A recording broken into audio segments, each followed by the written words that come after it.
Paus bungkuk yang nama latinnya Megaptera novaengliae yang terdampar dalam kondisi hidup di pantai Perancak, Jembrana, Bali, akhirnya mati. Meski sebelumnya telah dilakukan berbagai upaya penyelamatan, namun salah satu mamalia laut tersebut akhirnya tidak dapat terselamatkan. Warga dengan berbagai upaya berusaha mendorong paus kembali ke tengah laut namun tidak berhasil. Air laut surut membuat paus tersebut terdampar di pasir dan dinyatakan mati. Setelah menjalani pemeriksaan, bangkai paus bungkuk akhirnya dikubur di dekat lokasi penemuan awal. Penguburan dengan mengerahkan alat berat guna menggali kuburan serta menggeser bangkai paus.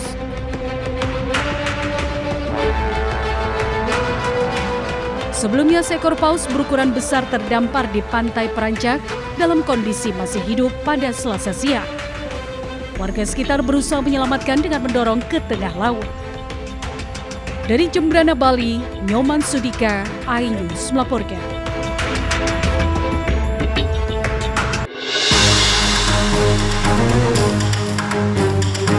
Dalam penyelidikan, Polres Siak memeriksa 5 orang saksi, 3 petugas rumah sakit yang menemukan korban, 2 petugas keamanan, serta sopir ambulans.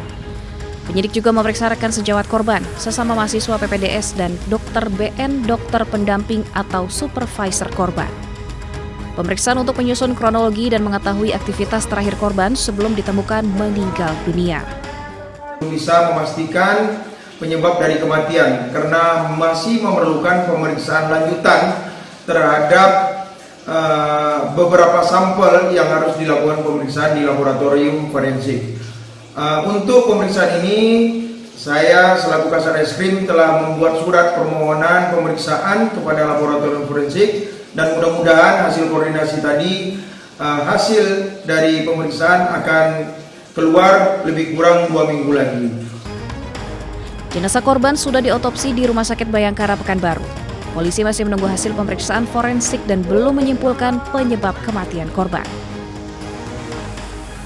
Sebelumnya, Dr. Alex Kristolotis, dokter residen anestesi Fakultas Kedokteran Universitas Riau dilaporkan hilang pada Senin sore setelah tidak dapat dihubungi oleh istrinya yang juga dokter. Merasa khawatir, sang istri bersama rekan-rekan korban melakukan pencarian di lingkungan rumah sakit. Pihak RSUD kemudian memeriksa rekaman CCTV. Keesokan harinya korban ditemukan meninggal dunia di semak belukar di samping RSUD Tengku Rafian, Siak, Riau. Dari Kabupaten Siak, Riau, Eli Suwanti, iNews melaporkan.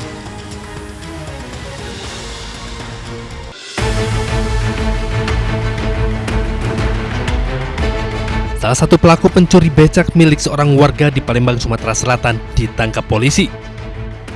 Pelaku ditangkap di atap rumahnya saat hendak melompat untuk menghindari kejaran petugas. Pelaku mencuri becak bersama kakak kandungnya yang berhasil melarikan diri saat rumahnya digerebek polisi. Aksi pencurian kedua pelaku ini terekam CCTV milik warga. Pelaku menjual besi becak itu seharga Rp300.000 dan digunakan untuk kebutuhan sehari-hari.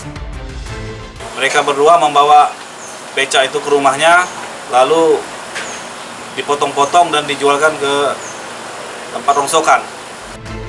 Pelaku terancam 5 tahun penjara dan polisi masih memburu kakak kandung tersangka.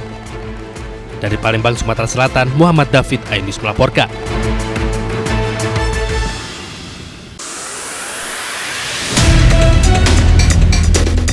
Rekaman CCTV memperlihatkan seorang WNA laki-laki mendatangi meja kasir dan berpura-pura ingin mengkoleksi uang rupiah. Ia meminta menukarkan uang pecahan Rp100.000 dan Rp50.000.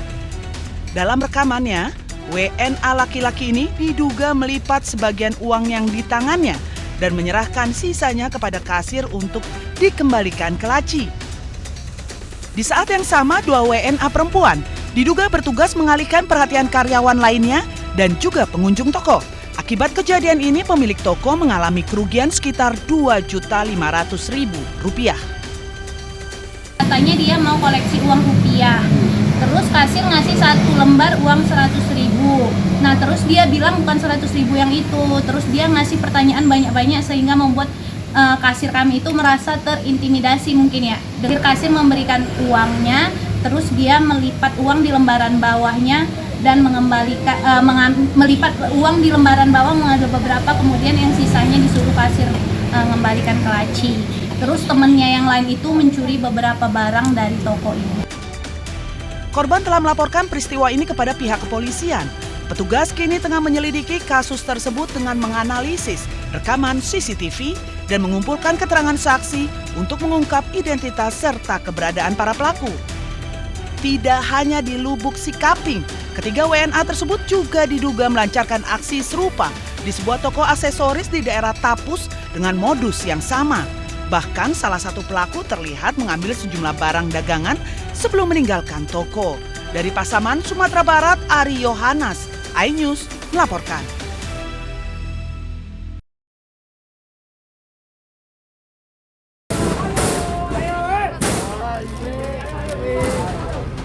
Puluhan mahasiswa UIN Sunan Ampel, Surabaya, Jawa Timur berunjuk rasa di depan kampus mereka. Dalam aksinya, mereka mendorong pintu gerbang untuk berusaha masuk dan menemui pihak kampus.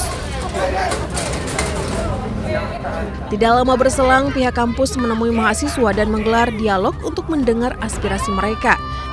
Di hadapan perwakilan kampus, mahasiswa menyampaikan tuntutan agar PLT Rektor segera mundur.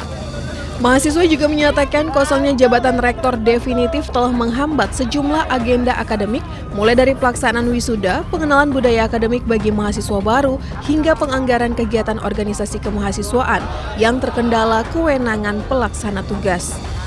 Selain itu, mahasiswa juga membakar ban dan alma mater di depan gerbang kampus sambil membentangkan sejumlah spanduk yang berisi tuntutan.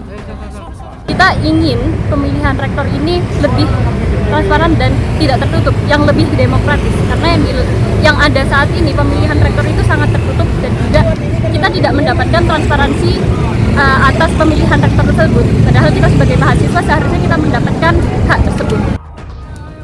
Melalui petisi, mahasiswa mendesak agar proses pemilihan rektor dilakukan secara transparan, menolak intervensi politik, serta meminta penunjukan pelaksana tugas rektor dibatalkan.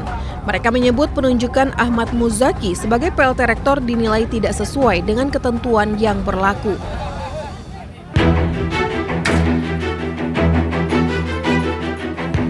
Pasukan Israel menyerbu desa Zautar al-Syarqiyah di distrik Nabatih, Lebanon Selatan. Mereka membakar dan menghancurkan sejumlah rumah warga di desa tersebut hingga kepulan asap tebal terlihat membubung pada Selasa sore. Pasukan Israel bergerak melalui kota Al-Garbiyah di mana dilaporkan terjadi tembakan senapan mesin yang hebat. Belum ada informasi resmi terkait adanya korban jiwa maupun luka-luka, namun otoritas Lebanon melaporkan serangan Israel di Lebanon sejak 2 Maret telah menewaskan lebih dari 4.000 orang dan melukai 12.000 orang lainnya.